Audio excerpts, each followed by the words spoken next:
যারা আওয়ামী লীগ গভর্নমেন্টে আওয়ামী লীগ হচ্ছে, বিএনপির সময় আবার বিএনপি হচ্ছে, আবার জামাতের সময় জামাত হয়ে যাচ্ছে। এই যে এই পল্টি, এই ডিগবাজিগুলো, এগুলো আমার মনে হয় যে এই সুবিধাবাদী লোকগুলো আরো বেশি একটু অন্যরকম। কারণ যারা যে নৌকাকে সাপোর্ট করি, আওয়ামী লীগকে সাপোর্ট করি, ওন করি এবং মাননীয় নেত্রীকে, আমাদের প্রাণপ্রিয় মমতাময়ী মা, ওনাকে আমি প্রচন্ড পরিমাণ।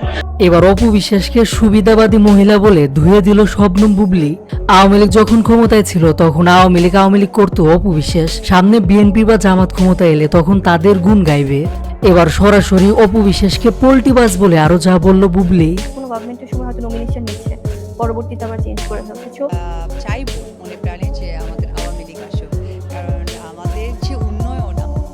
হঠাৎ করে প্রথম আলোর এক সাক্ষাৎকারে এসে বর্তমান সময়ের বিভিন্ন বিষয় নিয়ে কথা বলেন শবনম বুবলী। এ সময় উপস্থাপক বুবলীকে প্রশ্ন করে, আওয়ামী লীগের ক্ষমতার সময় অনেকেই তো মুজিব সিনেমায় অভিনয় করেছে, তাহলে সামনে কি আয়না ঘর নিয়ে কোনো সিনেমায় বুবলী অভিনয় করবে? জবাবে বুবলী বলেন, এরকম বেশ কয়েকটি সিনেমার অফার আমি পেয়েছি, কিন্তু সত্যি বলতে আমি রাজনৈতিক কোনো সিনেমা কিংবা রাজনীতি করতে চাই না। আমরা হচ্ছি শিল্পী, আমরা হচ্ছি সব দর্শকের মন জয় করে জায়গা করে নেই। আমি কখনোই রাজনীতি করব না। আমার মনে হয় কোনো শিল্পীর রাজনীতি করা উচিত না। এরপর অনেকেই করছে, ওটা তাদের ব্যক্তিগত বিষয়। অনেকেই তো রাজনৈতিক প্রভাব খাটিয়ে হলুদ সাংবাদিকদের নিজেদের কাছে রাখে। সাক্ষাৎকারে বুবলী আরো বলেন, যারা আওয়ামী লীগ করছে, যারা বিএনপি করছে, আবার যারা জামাত শিবির করছে, এটা তো স্বাভাবিক। কিন্তু যারা আওয়ামী লীগের সময় আওয়ামী লীগ করছে, আবার বিএনপির সময় বিএনপি করছে, জামাতের সময় জামাত, এই পোল্টিবাজ, এই ডিগবাজি লোকগুলো, সুবিধাবাদী লোকগুলো একটু বেশি অন্যরকম।